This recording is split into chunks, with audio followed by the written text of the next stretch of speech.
आतंकवाद के मुद्दे पर एक बार फिर भारत ने अपना रुख साफ किया है। दिल्ली में इंटरपोल की महासभा में भारत ने इंटरपोल की ताकत बढ़ाने के लक्ष्य का जिक्र किया।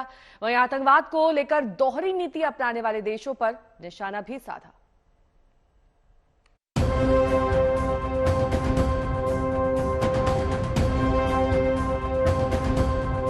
सवाल देश की सुरक्षा का है, सवाल आतंकवाद का है, सवाल दहशतगर्दी के खात्मे का है।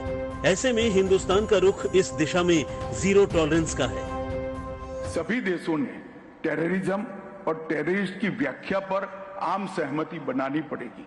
अगर टेररिज्म और टेररिस्ट इसकी व्याख्या पर आम सहमति नहीं बनती है तो हम एकरूप होकर इसके सामने वैश्विक लड़ाई नहीं लड़ सकते। टेररिज्म के खिलाफ एक साथ लड़ने की प्रतिबद्धता एक और गुड टेररिज्म, बैड टेररिज्म तथा टेररिस्ट हमला छोटा या बड़ा, ये दोनों नैरेटिव एक साथ में नहीं चल सकते।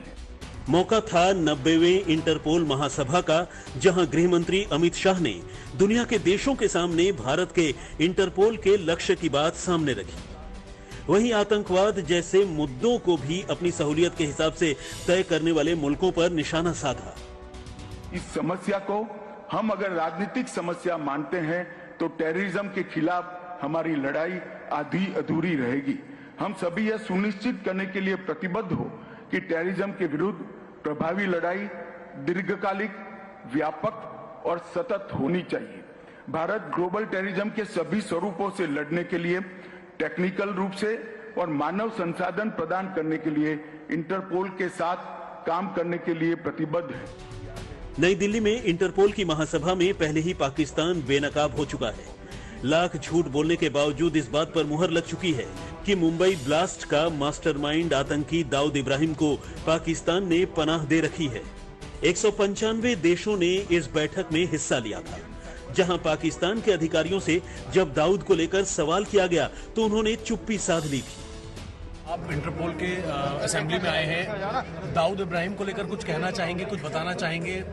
दाऊद इब्राहिम को लेकर आपका क्या रिएक्शन क्या है सर? अपना कोई रिएक्शन सर आप देना चाहेंगे sir? So the Prime Minister discussed the issue of terrorism.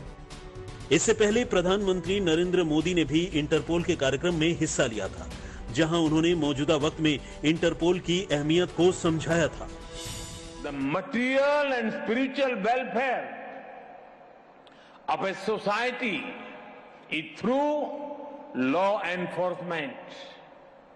Law enforcement, according to Chanakya, helps in gaining what we do not have, protecting what we have, increasing what we have protected. साफ है, globalisation के जमाने में एक देश में अपराध करने के बाद अपराधियों को दूसरा देश पनाह दे देता है। लेकिन अगर वो मुल्क ये सोचता है कि ऐसा उसके साथ नहीं होगा तो ये उसकी सबसे बड़ी गलती है।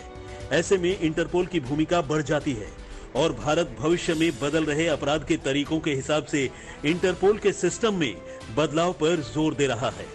आज तक ब्यूरो।